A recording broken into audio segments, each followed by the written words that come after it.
Well, hello everyone, and welcome to From the Hip, the show where we talk straight, no fuss, about sensitive subjects.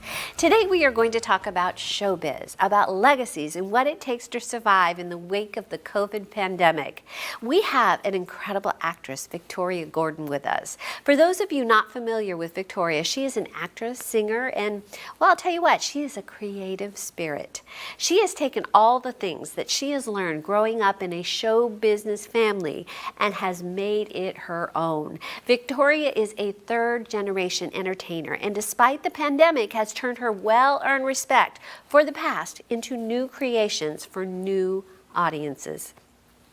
In addition to preparing for some of her sold-out, socially distanced cabaret concerts, she's also launching a new self-produced anthology web series that demonstrates how even in the wake of the pandemic era, the show must go on.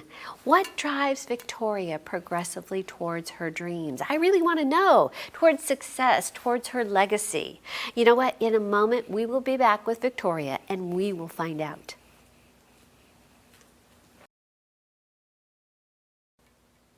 Well, Victoria, it is such a pleasure to have you on the show today. How are you? I'm doing fine. How about you? I am doing great. I have to tell you that I have looked through your bio and you are doing, I'll tell you what, girl, you are doing magnificent things all the way from Los Angeles. Can you tell us about your new series? I think it's titled Pilot Season that's coming out. Oh, well, thank you. So Pilot Season, which is a show that I've been working on for a while, is 5 unique sitcom pilots. So each one has its own characters, its own story. It is set up to its own unique series. And the way we did this is because we're all trapped at home, and obviously there's a bit more freedom now, but just to be safe, we're filming it over Zoom. So the way we film it is that the actors gather and we just talk the way you and I are talking and record the scenes. And then my sister, who is a very gifted editor, puts it all together with stock footage and music and makes it feel like a real show. You know what? I have to ask because I know, well, there is so much that goes into the creative process.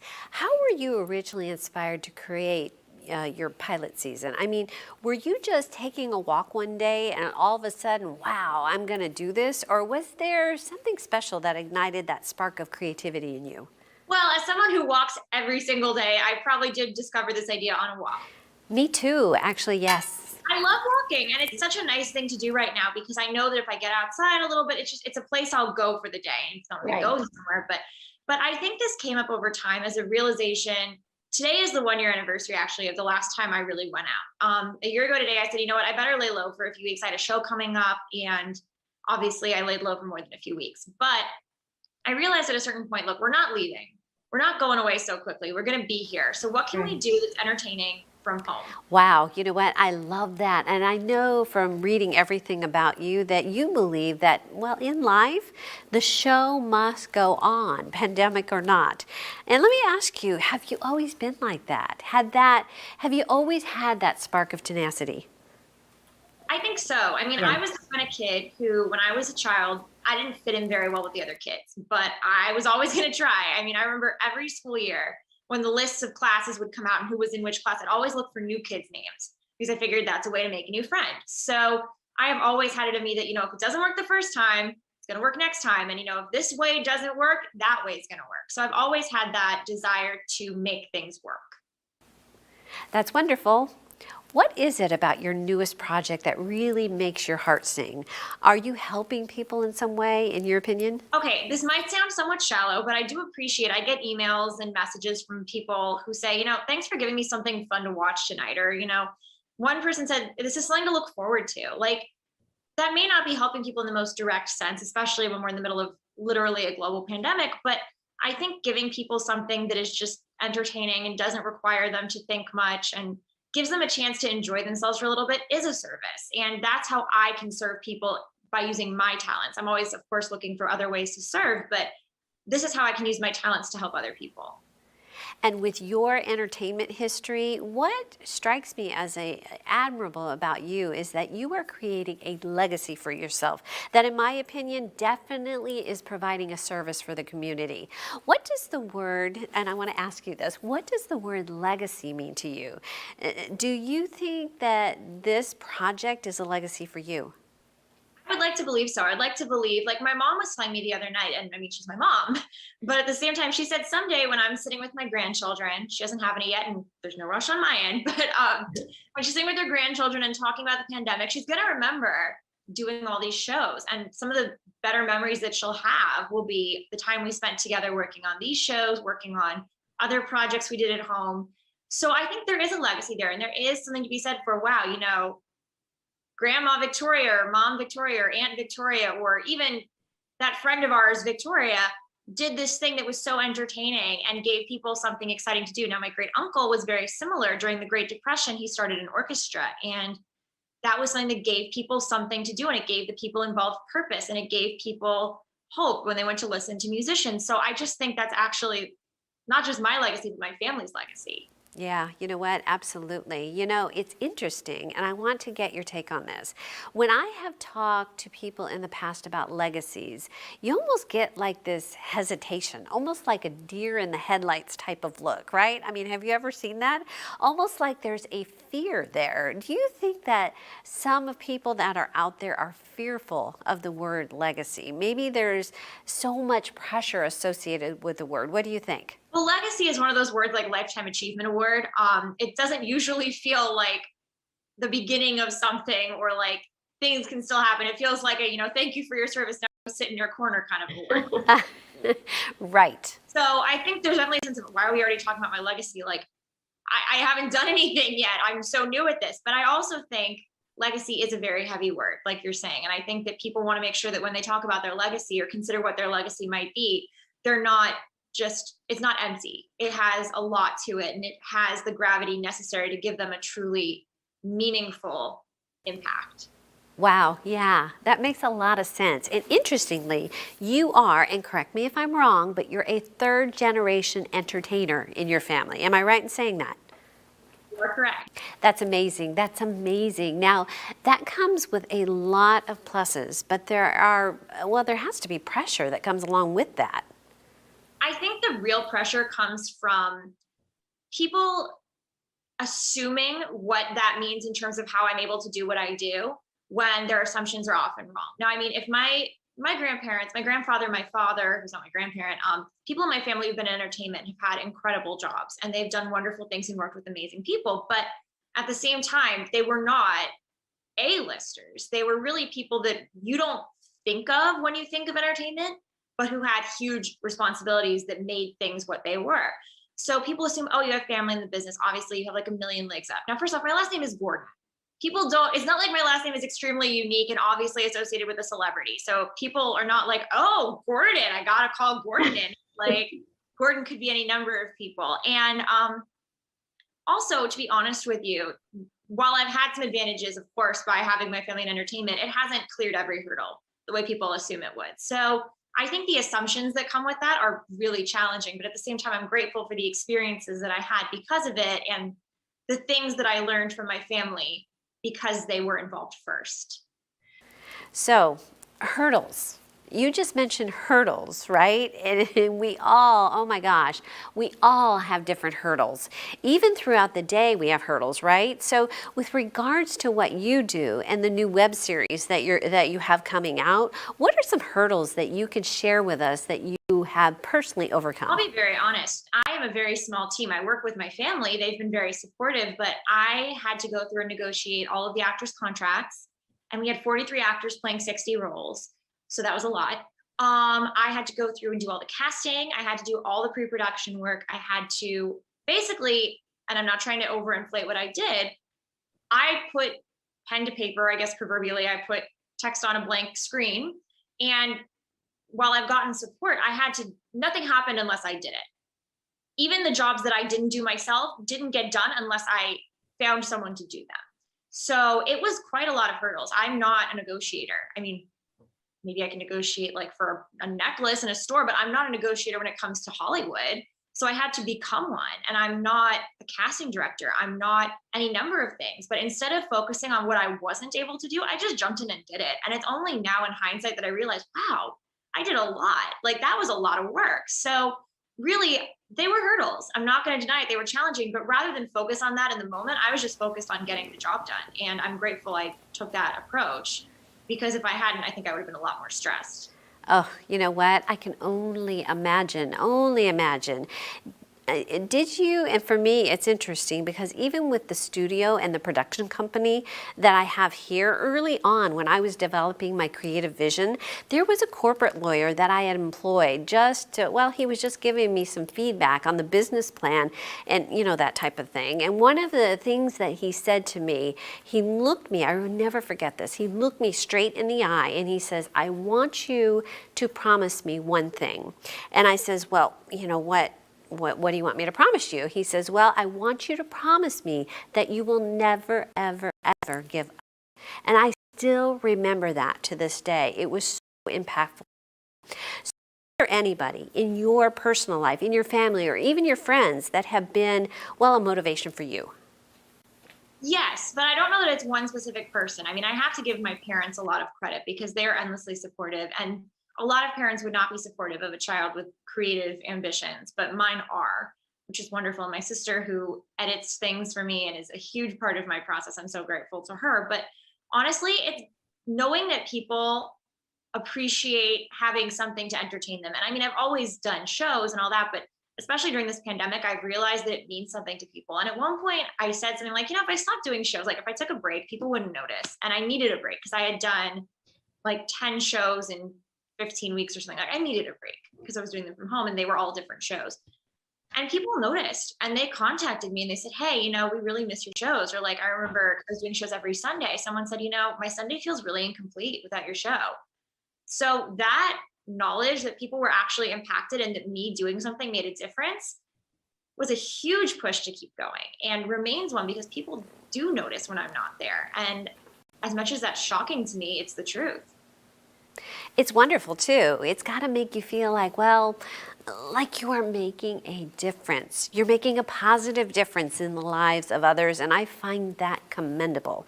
So let's talk a little bit about pilot season, shall we? Tell me, is it out right now? Can we watch it? Yes. So the first 3 episodes are out. The last of the 3 that are out premiered last night.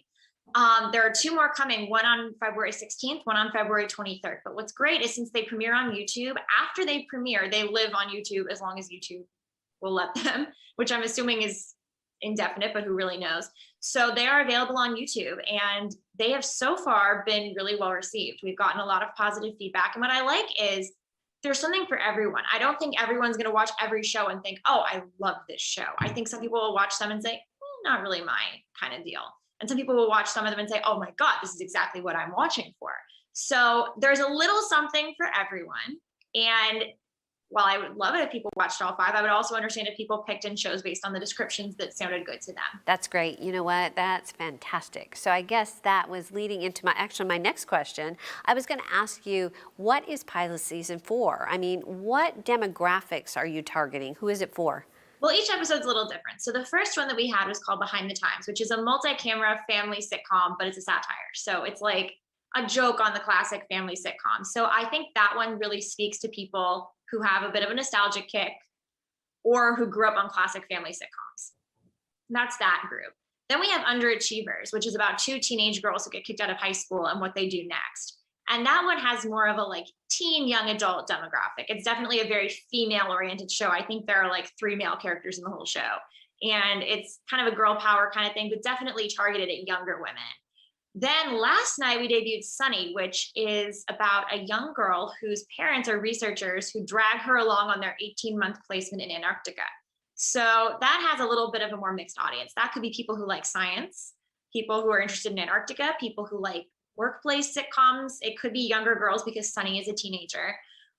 Next week we debut The Nuclear Option, which is a big, rich, dysfunctional family sitcom. So that's for fans of Arrested Development or Soap or Schitt's Creek or Succession. The final show is called Fame Adjacent, and that's a dramedy about a mother and daughter who are both actresses, and the mother's struggle as the daughter's career really takes off. And I would say that one is kind of a cross between the shows Gilmore Girls and Better Things. It's a mother-daughter comedy with a little bit of an edge to it. So it's just that mother-daughter kind of audience if you watch those kind of shows. So yeah, there's a little bit of something for everyone. And I've noticed so far that men and women seem to like most of it. I mean, Underachievers is definitely more of a niche audience, but it doesn't seem like it's all women. I definitely think there is a more feminine component to it. I guess as a female writer, I want to really write strong female characters, but there's definitely the ability for both genders. And you know what? Your style, I mean, it comes through with each of them, right? There's a little bit of you in each and every one of them, I bet, right? Oh yeah, I have someone who's been watching the whole thing and she said, look, I'm kind of finally getting a handle on your style. You have this sort of witty, like, it's not so much that it's like laugh out loud, slap your knees, hilarious. It's more that it's like a witty, smart kind of comedy. Like I'm kind of smiling and chuckling the whole time. There are definitely a lot of references. Satire is pretty heavy in what I do. I like to hang a lampshade on things, so there's definitely a style to it. And I think people who watch all of it will catch my style, but there's also enough difference that if people are like, I don't really like all of it, they'll find something they like anyway. It's interesting too. I mean, we were, talking earlier about the impact of the pandemic, and I have seen people not want to come out of their houses at all. And then there are other people who, they're a little bit more adventurous. And I love your tagline, the show must go on. Even in the wake of the pandemic, it has to go on. So what does that mean to you? The show must go on.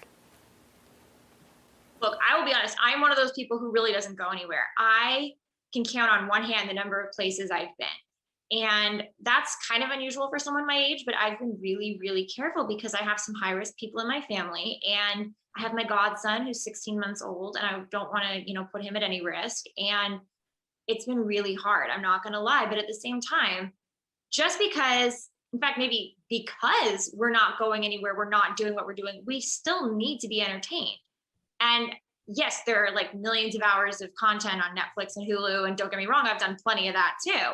But I think there's something to be said for having new material that people can watch and enjoy for the first time, and really just something different to enjoy. So I feel that in this case, the show must go on is really, just because we can't leave doesn't mean we can't still put material out there and give people something to look forward to. Each of the shows are so incredibly, well, they're different in their own respect, and I can only imagine. I can't wait to watch them, honestly. I'll tell you what, there's been times in my life, I'll share with you, where I have been at roadblocks, and I don't know actually which way to turn. I mean, there's just that, I don't know if you've ever been there, but that hard stop, and watching something that is creative and well made is enough to spark the creativity so that I can blow right past that obstacle, if that makes any sense. So what advice, just in concluding the interview, Victoria, what advice would you give people that are at their own personal roadblock? Look, I've been there recently myself. We keep hitting them in this pandemic. I think there are realizations that things aren't getting better. We hear news that sets us off, or any number of things, or hear about someone we know getting sick. I think the best thing you can do right now is acknowledge that as much as this is hard, this is just now. And in the scope of things, this will be a very small time period. I mean, think back to what we've learned about the Spanish flu pandemic. That was 2 years. And at the time, it must have seemed like 2 long, miserable, exhausting years. But then look what happened next. We had the roaring 20s. So I really think that it has to be a sense of this is right now. Let's think 5 minutes ahead, 5 days ahead, 5 weeks ahead, like what's going to be next? And just continuing to realize that there is a future, and we're getting closer and closer and closer. Remember, a year ago at this time, we were being told there wouldn't be a vaccine until this coming fall. And now we're getting people vaccinated. Now I don't even want to talk about the vaccine rollout, but suffice it to say, we are moving, we are getting there, and we have to just hold on and be patient. And before we know it, this will all be a memory that we'll be telling future generations about. Absolutely. So for viewers that are out there and they are watching the interview right now, Victoria, and they want to know, find out more about you, find more about pilot season, where can they contact you? Where can they learn more? Well, for pilot season, I would say go to our Instagram, which is @tvpilotseason. From there, you can get the link to our website where we have all the shows, we have our email list, we have little descriptions. Like I made little sort of books about each show that you can read. So that would be the best place to go. For me personally, my Instagram is at the Victoria Gordon, and my website is thevictoriagordon.com. And feel free to write me in any way you can. I always respond, and you can follow along with everything I do in those places. Perfect. Well, on behalf of the entire team here, I want to thank you so much for joining us today. Thank you. I was really glad to do this. All you viewers out there, this has been another episode of From the Hip. Today's show has actually a lesson that it does not matter. We need to keep our heads high and keep working steadily towards our goals. You know what? Victoria Gordon has shown us that it can be done. We each have unique gifts to share with the world. Don't let them go to waste. As Victoria so eloquently puts it, the show must certainly go on. Don't forget to check out her new series, Pilot Season. Here at Plum Talk, we will be cheering her on from the sidelines. So don't forget to visit us on the Plum Talk. If you have an incredible idea that is edgy, email us at Until next time, take care and be well.